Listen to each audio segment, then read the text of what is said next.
Today on With the First Pick, draft season is officially official because the Shrine Bowl has put out its list of 1,000 players to know ahead of the 2025 season. Ooh, can't catch my breath here. And to help us sort through those names, one of my favorite guys, Eric Galko, who officially Shrine Bowl Director, Football Operations and Player Personnel for the nation's longest-running college football game, All-Star game. Eric, always good to see you. I haven't seen you in a minute, as the kids say, since the draft ended. How you doing, man?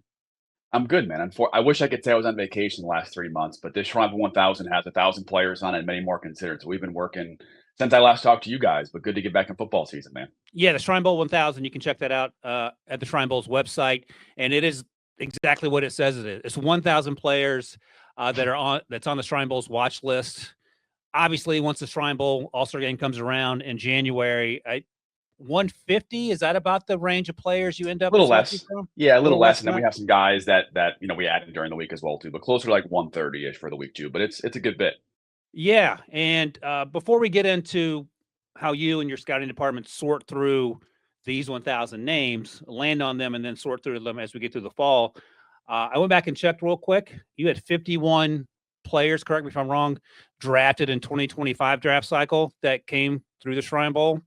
That sounds Uh, right. Yeah. yeah, Yeah. Kenneth Grant was a first-round pick. Suvon Rebel was a second-round pick. Noel Williams was a third-round pick. We all thought that Shedeur Sanders was going to be a top 32 guy. He was there, of course, and he fell to the fifth round. But since your tenure there, and I want to make sure I get this right, was Brock Purdy your first year there as well? First year. Yeah. Yeah. First year we saw on the Brock Purdy. And then since then we've had, Purdy and then Aiden O'Connell and Colin McCord and a lot of guys that were kind of guys unappreciated in the draft process. Will have great NFL careers too. But yeah, first year was Brock Purdy and someone a guy like that. So pretty good. And you've actually grown. I mean, you probably don't want to talk about this, but that's fine. You've actually grown this game a lot in the last 4 or 5 years since you've been there. And I think last year, from the outside looking in, it felt like the best group of players you had gotten collectively for the Shrine Bowl rosters. And my fault for not mentioning my guy Kyle McCord. I can't believe I should have led with Kyle McCord because I was a huge Kyle McCord fan. Your guy. Yeah. My guy. And great guy to talk to. And the Shrine Bowl we were there for the first time last January, and it was a fantastic experience for us. It's a fantastic experience for the fans. And you've always been super gracious to us, so I always love having you on talking about it. But talk a little bit about sort of putting this list together. And there's obviously a competitive spirit because there are other All-Star games out there. Senior Bowl obviously is one of them. But you guys do a fantastic job of getting these players. And I think it speaks to a couple things. Number one, there's so many good college football players out there that a lot of people don't even know about, that there's certainly enough for more than a handful of games.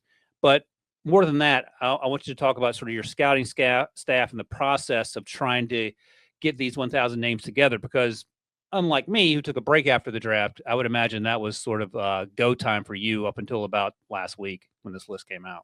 Yeah, we started this right after my first year. So our second year with the Shrine Bowl, we started this, and it really became, a couple things. One, 1,000 players. It's a nice round number. It's a lot of guys. And you think in the moment, like, that's way too many guys. But every year, right after we publish it, there's like 17, 18 guys. We're like, I wish that guy was on there for some reason. And of course, every single agent out there is like, why the heck wasn't my guy on the list as well, too? There's a lot of good players out there, and especially with All-Star games, having underclassmen. A reminder, it's not just seniors on this list. It's seniors, redshirt juniors, redshirt sophomore, all guys that are draft eligible for the 2026 NFL draft are included here. And it takes a lot. And, we've got in our database over 4,000 players graded, evaluated, written up. So we have a lot more than just 1,000 players on here. So for all the guys out there who aren't on this list, you are not forgotten. I'm sure we have you written up in our database and being considered. But the kind of grinding down to 1,000 names, again, it sounds like it's a huge, huge number. But at all three levels of football and NAI, we're watching, working with our staff, which we've got over 100 years of NFL scouting experience on our scouting staff. We'll announce that full staff in the next week or two, working with over 100 colleges, from their personnel staff to even head coaches, and getting their input on their guys, and then working with NFL clubs as well and getting their feedback on what they've seen so far in the preseason. It's become a lot, and it's a lot of organization of information, which is something that we really take a lot of pride in. And this list for us, we're not going to only use this list to watch players for the 2026 Shrine Bowl, but it's our main starting point.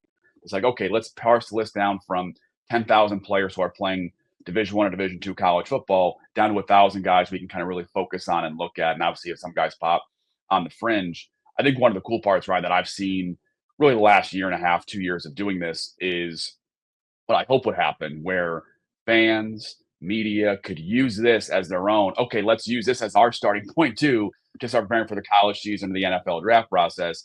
And even just a few weeks ago, I had NFL executives say, "Hey, when's it coming out? We want to put that in our database as well too." So having this kind of be a cool starting moment for really the scouting process for everybody involved has been pretty rewarding for a watch list like this coming out in late July.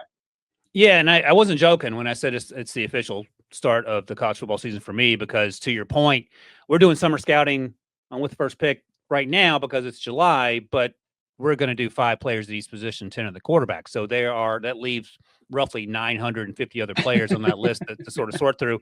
And I'll be honest with you, like, this is the third year that I've had that I think that this Shrine Bowl 1000 has been available, but I take it and I put it into a spreadsheet and I do a little surface level nerd programming. So if Missouri's playing Texas A&M, it'll pull up all the Shrine Bowl 1000 players that I need to watch, especially in September when you're not necessarily up to speed on the depth charts behind the names that we've already come to know. And I love it for that reason, because it makes my job easier on the front end. Now, I don't watch 1,000 players by the time the draft process has commenced, but that's what I have you guys for. And I absolutely love it.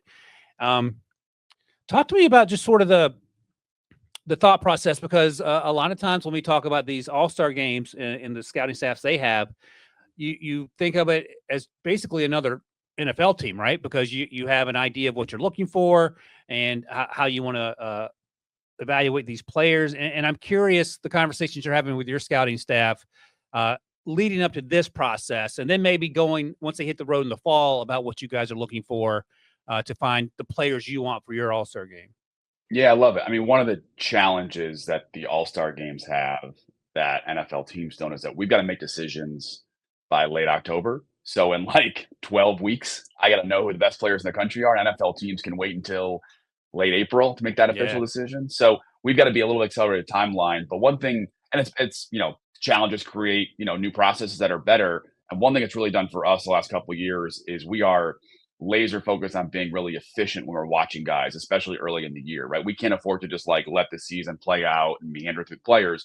We've got to be really efficient, which allows us to be pretty darn accurate early on in the season. And one of the big ways we do that, especially this time of year, is these guys are graded, they're written up, the scouting reports from the system.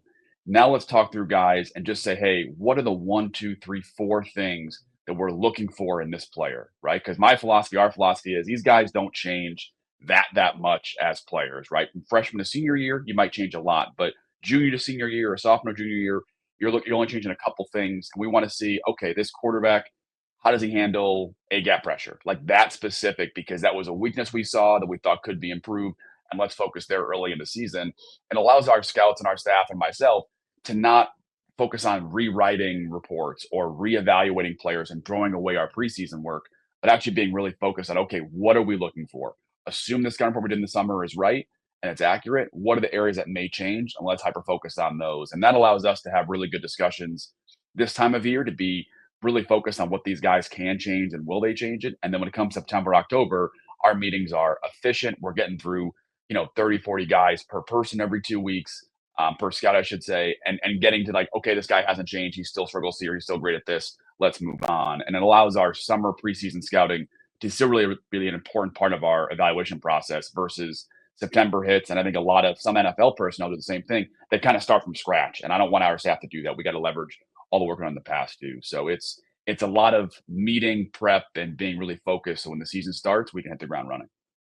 It's funny to hear you say that, because I remember you talking about your very first Shrine Bowl, the stuff you didn't know that you didn't know. And you were sort of on some level flying blind, but you found your way through it. And now, because I remember talking to you during Shrine Bowl week, and you said you were much more calm last January than you were the initial January. And on the outside looking in, it looks like everything's seamless. So you're doing a good job there. But in terms of the scouting evaluation plan that you have for your Shrine Bowl guys, it's interesting you say that, because 2 years ago, you and I were talking about potential quarterbacks who could bust out had they had the season we had hoped for. And Joe Milton's name came up. And Joe Milton had maybe played his best game of his life in Week 18 for the Patriots, and got traded to the Cowboys, and he's very happy with being on that Dallas roster right now. It never quite worked out at Michigan or Tennessee, but that's an example of someone where your scouting report probably didn't change a lot, because what we saw at Michigan, we also saw at Tennessee, but you saw the glimpses of the physical tools that had a chance to make him literally a first-round pick. I think he ended up going in the round 5.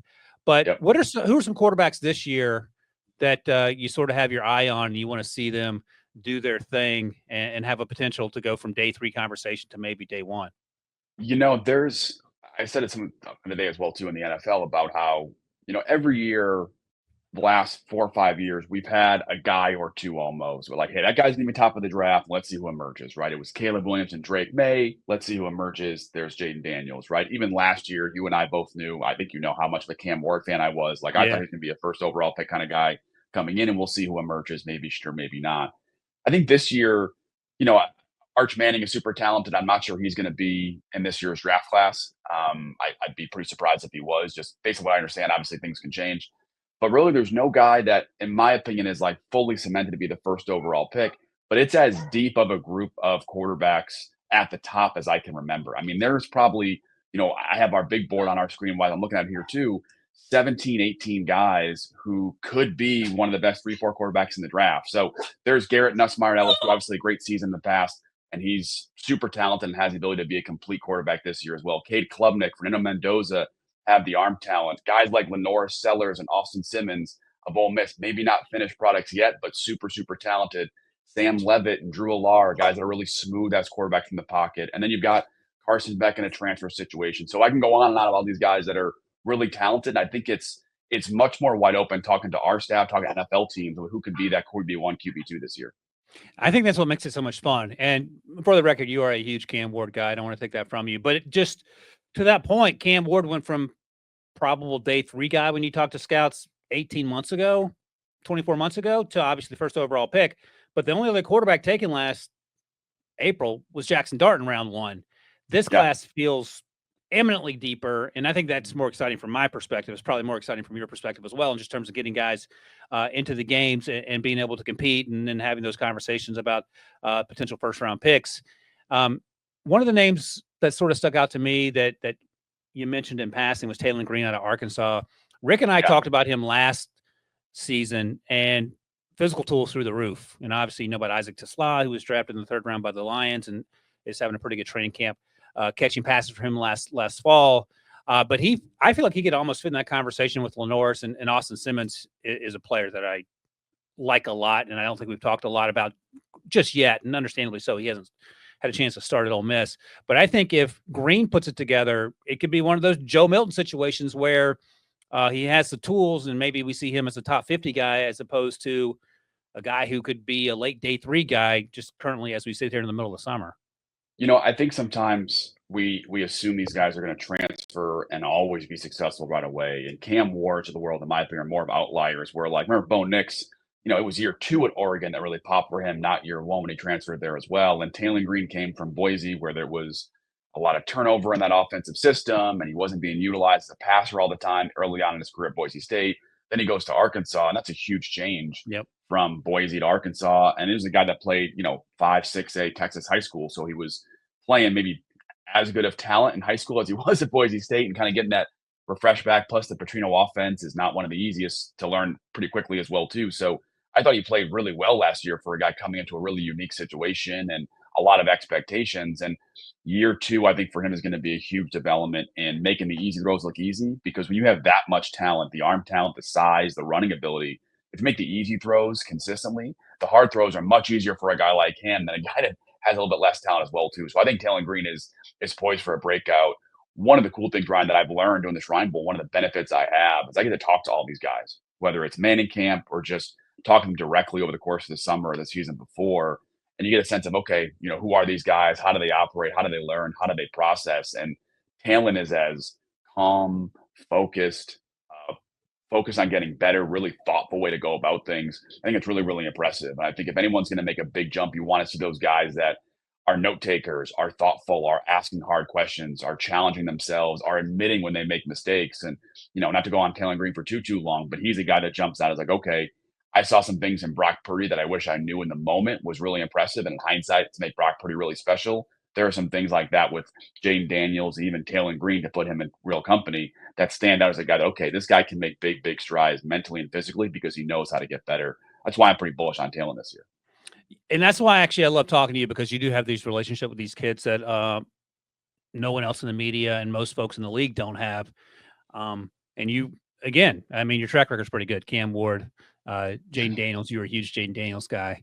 And let me ask you about Cam, because his situation doesn't necessarily have to be that dissimilar to Jaden's, because Washington was not very good before they turned over everything, front office, coaching staff, and then drafted Jaden. Obviously, everybody ran Carthon is the GM in Tennessee. They have a new GM there. Their coach, Brian Callahan's in year 2. But knowing what you know about Cam Ward, you think he has a chance to be successful year 1, or is it going to be a sort of let's just be patient with him? No hesitation. Yeah. I mean, Cam, I had a chance to know Cam and his family the last couple of years, and he is wired in such a way that, I hear the reports now about how he's already changed the culture. Like, that's what he did for University of Miami. I think Miami had a great roster last year, but Cam Ward added 5-6 wins by him just being there and changing that culture and being someone who can lead by authenticity and confidence, right? Cam walks into a room and he doesn't say anything, and you're like, that's the guy. And I think the talent's obviously there. The improvisation is there. Watching him work out this draft process, he knows how to get better those 1 or 2 things every offseason. I think just his demeanor and his confidence has, I'm sure, guys in that locker room already excited. I talked to Chigo Kongwo, their tight end, who played in the Shrine Bowl a couple years ago this offseason. He's like, Cam's the dude. I mean, right away he was like, that's the guy that like is changing our culture and like he's going to be special. Like they know pretty quickly when you're there, and you get around Cam a little bit. I'm sure the Titans didn't have a lot of debate when they're deciding the first overall pick once they officially had that number, because Cam's that kind of guy. So I think no doubt Cam can be a special quarterback right away as a rookie and have a Jaden Daniels like impact. I'm with you. Based on Rand Carthon has a relationship with Cam as well. We were down there at the Miami Pro Day, and it just felt, to your point, like when you talk to him, he's not loud and he's not necessarily boisterous, but you know he sort of has a purpose with what he does. And I don't know if you mentioned this to me or someone else in the league mentioned this, but Washington State, those players rallied around him, and you sort of touched on it. The moment he walked on campus in Coral Gables, it was clear who the boss was. And I think you're exactly right. The wins that he was solely responsible for, had he not been there, except Kyle McCord. No one's going to be Kyle McCord in Syracuse in November. We all know that. But he changed the direction of that program that hasn't been, where it's wanted to be for the last, 15, 20 years. I'll mention one other quarterback, and then we can move on. But I want to see, and you can just sort of nod your head because I don't want you to put you in a bad spot, but I want to see what Carson Beck looks like as Cam's replacement. Because 12 months ago, everyone, myself included, he was QB1. And he had a really good 2023 season, not being asked to do a bunch, maybe sort of a J.J. McCarthy role for Georgia at the time. 2024 wasn't great for a number of reasons. He was banged up, had a string of games where he just kept throwing interceptions, and you couldn't really figure it out. And I know there are NFL quarterback coaches that absolutely love Carson Beck's game, but I talked to people at Georgia that weren't necessarily sad to see him go. So I want to see if he can, I don't want to say reinvent himself. Maybe that's too harsh of a word, but I want to see what it looks like at a new place and giving himself an opportunity to sort of earn back his QB one-ish ranking, if you will, based on probably a season he wishes he could have done a little better in. I would say it's, just go back in general, that transferring for your last year in college, again, a lot of Carson is an example, but all these guys, you're changing schools, you're moving, you get to the academic piece as well. And now you're thrust in this leadership role. I mean, we talk about guys in NFL free agency where like, hey, your first year transferring over, it's not always that easy to adapt and put into place. These guys are all, 18 to 23 years old. So that 1 year transfer is really, really tough. And I think for Carson, he'll show NFL teams what kind of quarterback he can be by what he does off the field or preparation wise or impressing his teammates or being organized week 0, week 1, week 2 and easy stuff. I think NFL teams, I know I'm watching Carson. I'm saying, hey, how quickly is he picking up the bones of this offense, right? The play action, the third and long, the red zone stuff, that might be a little bit wonky the first couple of weeks, and that's understandable. It's his first couple of weeks in a new offensive scheme, but can he handle the easy stuff at a high level? Because that'll show you this guy can adapt in the NFL too. Carson is going from Georgia to Miami for 1 year and then the NFL for 1 year. So if he can adapt from Georgia to Miami, NFL transition can work pretty well as well too. So I think all eyes will be on Carson Beck and a lot of those 1-year transfers. Fernando Mendoza, another one. How can they adapt maybe 1 year left in their college career before going to the NFL?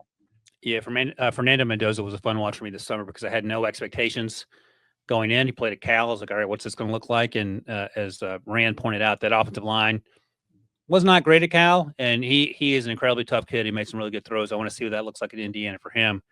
All right, let's take a quick break. When we come back here, we'll keep talking Shrine Bowl 1000 with my guy Eric Galko right after this. Here we go.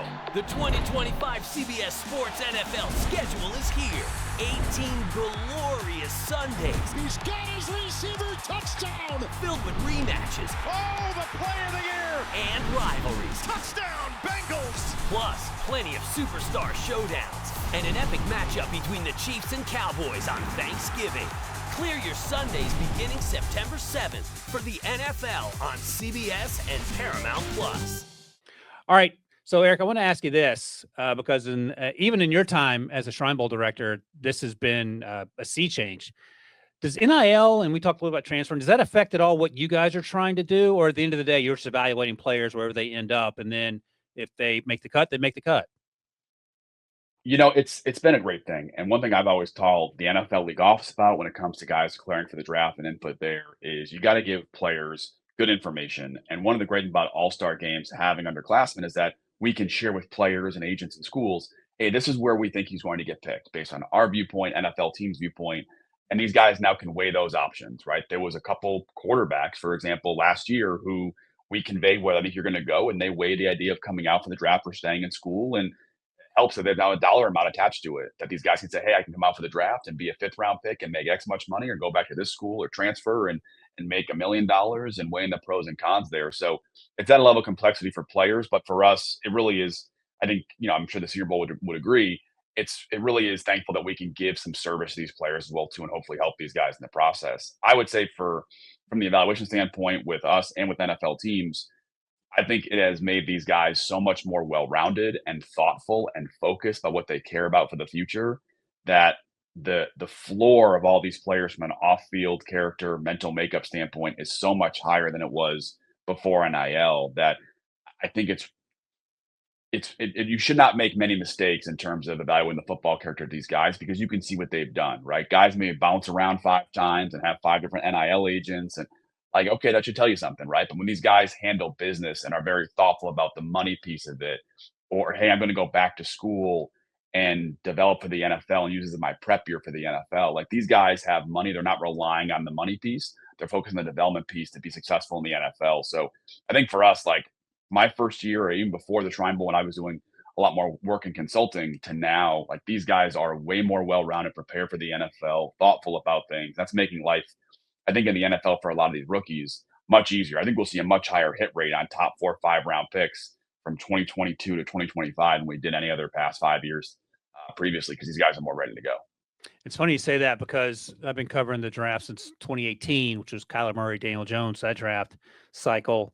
And even talking to the players throughout the draft process, it feels like they just every year they're so much more polished than they were the year prior. And a lot of it probably has to do with growing up in social media age and then the things you're talking about and having more responsibility than they probably had 20 years ago. But it just does feel like they're way more adult than perhaps they should be, or way more adult than I was. And I'll speak for you, maybe than you were age 18 to 21 in terms of things that different generations, but the things that we probably got up to that wouldn't necessarily fly today. That's all I'll say about that. I want to ask you about the positions, specifically like the deepest positions in this group that you've seen through so far through Shrine Bowl 1000. Last year, quarterbacks obviously weren't as deep as they had been previously. Wide receivers not quite as deep, but defensive line had some guys. Cornerbacks had some guys. A lot of those guys made their way to the Shrine Bowl and were top 100 guys. What have you noticed thus far? Because it feels like edge rush is going to be a little bit deeper than defensive line right now. But again, it's not even August yet, and it's hard to make those proclamations. That feels like the one that'll jump out. I think it feels like there's more depth at a lot of positions in this draft class. A year ago, it felt like there were some groups that were too deep, D tackle being one of them, and then other groups that were like way too shallow. We're going to have a record number of low load guys in that draft pick. But even tight end has some good depth this year. Receiver has some top end talent and a lot of great players. Running back, but I think edge is going to be the one that jumps out. I think that's one that we could see multiple guys go in the top 10, top 15, top 20 picks of the draft that are edge rushers, and then throughout the top 100 picks overall, which will be important. It's a good balance to having a good offensive tackle class, it's having a good edge class to kind of balance it out. And we obviously know how NFL teams value that position so greatly too. So we had what 4 or 5 last year go round one from Yeah. the edge position. I know James Pierce is one of them. That was a surprise as well late in round one. I think more than that for sure. And then obviously in the top 100 will be littered with guys at that edge rusher, linebacker position in the front seven. Hey, let me ask you this. As you were talking about that, it sort of popped into my head. When you talk to NFL teams leading up to the Shrine Bowl and then even Shrine Bowl week, what do they want to see from the practices? Because they're there obviously evaluating players and your services to the players, but also to help the team sort of figure out where to take these players. What are those conversations like in terms of helping the NFL get the most out of the experience as well? Yeah, it's a lot of it working with our coaching staffs. We have NFL coaches, and it's a balance because our current NFL coaches certainly want to impress the GMs and head coaches watching, but also want to make sure we work with them, make sure, hey, all these drills are our focus. We also take a big focus on health and wellness for our guys. So all of our guys are healthy all week long. We've had very few injuries the entire week. But I think one thing we do is we start our interviews before practices because I want to make sure our teams know whether it's GMs like Joe Shane and Andrew Berry who were there last year, a whole bunch of GMs and head coaches, or the area scouts. Everyone kind of gets their bearings because like we do in the preseason to in-season scouting, I don't want wasted reps or wasted time while we're down there. I want to make sure these teams can know who they're going to get. So NFL teams are arriving generally about 2 days before practices even start and allows these guys to be healthy as players and teams ready to go when they watch practice. They're there, prepared, organized, know who these guys are as people, as well as on the field too. But that's the fun part about the practices and kind of the dynamics we have, whether it's O-line, D-line, one-on-one, or receiver DB one-on-one is when that drill starts, like I can't help them anymore, right? They got to go prove it for better or worse who they are. And I think having these guys be set up for success as best they can. Of course, some guys are going to have great weeks and some guys may have not so great weeks, but give them the tools to be successful and having the NFL teams kind of know who these guys are and what they are as people as well as players is really helpful.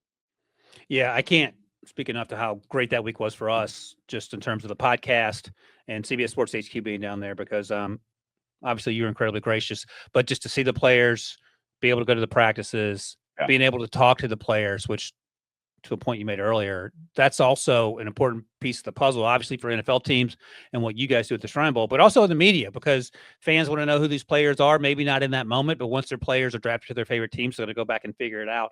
And I can't tell you how many great kids I talked to last January because they were all fantastic. So thank you, Eric. I just want to say that. All right. One last thing that you mentioned to me, and it wasn't quite on my radar. I remember hearing about it from our Cover 3 guys, the guys who do our college podcasts, because I'm not quite in that world yet. But Texas Tech apparently is going to be a really good football team because they have done a ton through NIL. And I just want to get a sense for what that means for you as you guys go through the scouting process. And do you have your eye towards this team looks stacked and they should have a good season? Are you having those conversations with those coaching staffs, or is this just part of your process as you figure out who to put on this list? Well, I think for one, Texas Tech is we'll see what they do this year. I think they're going to be pretty darn good. But one of the things that the transfer portal has really done for a lot of college teams, even more than the NFL does for free agency, is that it just builds your depth, right? It's really hard. I mean, there's not many Cam Wards who can change your program as one only transfer, but Texas Tech added D-line, O-line, a couple skill guys to their already talented team. And they've done a great job. Joe McGuire and their staff's done a great job developing guys like Baron Morton and Jacob Rodriguez at linebacker. These guys are draft picks and really good players. But, Texas Tech, what would you do if you had a lot of NIL budget? You'd go get some offensive linemen. They added 3 offensive linemen who are going to start for them in the portal. Some defensive linemen like David Bailey on the top of that list, or a corner like Dante Balfour. So I think Texas Tech already had probably 10, 11, 12 guys who are homegrown quality players they develop in their system. But getting these guys in a transfer just raises your floor as a team. So I think that, certainly expectations, I'm sure in Lubbock are college football playoff or bust and Big 12 championship or bust. But I think the talent level is certainly there. And we've done studies with our last couple Shrine Bowl 1000s. And, we don't think about this when we're making the list. It just kind of happens. But there's a pretty strong correlation, maybe unsurprisingly, to a lot of guys on the Shrine Bowl 1000 and your win total that year at the Power 5 level. So the more NFL quality guys you have, shockingly, Ryan, you're usually a better college football team that season. But I think Texas Tech, James Blanchard, their GM, Joe McGuire, their head coach, have done a really great job of building a team that makes a lot of sense. But with great talent comes great responsibility. Right, going Spider-Man that one for Texas Tech. Like they've got to win this year, and I think they have a chance to for sure. By the way, have you seen the new Superman? Of course. And are you like my 13-year-old has to tell me the differences between Marvel and DC and all the other stuff because But I thoroughly. I'm your 13-year-old, and I'll tell you the differences too. Okay. I'm a comic book movie guy. I didn't read them as kids, but they're enjoyable. Are you more Marvel than DC, or is it changing now that you get to go to Alamo Draft House and get a meal and watch a superhero movie? That's what I'm for. So okay, I thoroughly enjoy Superman as a novice to the superhero world. A little throwback, a little before your time. Did you see the original Superman with Christopher Reeves in '78? Not in '78, no. No, not in '78, but have you seen it since? I've seen it, yes. Yeah. It gave me some twinges of that. So I was happy to reminisce. Yeah, only one of us was alive and able to remember 1978, and that includes producer Stryker. By the way, you mentioned David Bailey. We watched him for summer scouting. I have him as a day 2 guy right now. Lee Hunter was on the graphic that producer Stryker just showed from the Shrine Bowl 1000. I have him, the defensive lineman, as a day 2 guy, possibly. You mentioned some of the offensive linemen. I watched Reed Adams, and I watched Sampson and the tackle and the guard. So, I've only gotten through 150 guys this summer. 5 of them are Texas Tech guys to sort of bolster your point about that. One last thing I'll ask you here. And I'm trying to figure out how to politically phrase this in a politically correct way. What is the toughest part of your job? Because you have a lot of people pulling at you depending on the time of year. I really enjoy the speaking with players and colleges. I need to probably do more on social media, which is not something I've done too much of or need to do more of it for sure. But I take a lot of, I've talked to probably 5, 6, 7 players a day for the last 2-3 weeks. And that gets me going because the chance to help these guys matters a lot too. I probably should tweet a bit more, and that's maybe a bit more labor as well too. But no doubt the hardest part I think is making the call. And on who we're going to invite or who we're going to have in the process, because it does matter a lot to me. And there's guys I talk to in the summer that we don't invite early on, and that relationship gets a little bit fractured. Yeah. We take a lot of pride in who we invite, and we've had, a lot of successes, whether it's a Brock Purdy or Isaiah Pacheco, those late round guys, and those guys matter and have them have great success. Or Tyrone Tracy, who we were early on, and I talked to Tyrone just the other day about some stuff. So like those relationships matter quite a bit to me, but I'm thankful we have a great scouting staff, and I rely on them quite a bit too. I'm very hard on our staff, whether it's Tom Gamble, former NFL GM, who's on our team now, or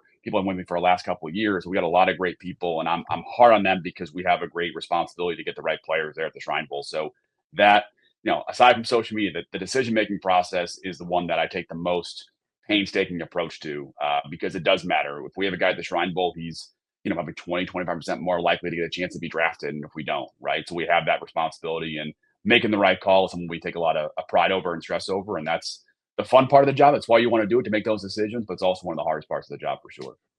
Yeah. And by the way, you're not making that up, because I've talked to you. We've known each other for 3 years now. And there are guys that you absolutely love that we'll be talking about that are guys that are probably going to be 4th or 5th round picks, but you've developed a relationship with. And I'll say this about you.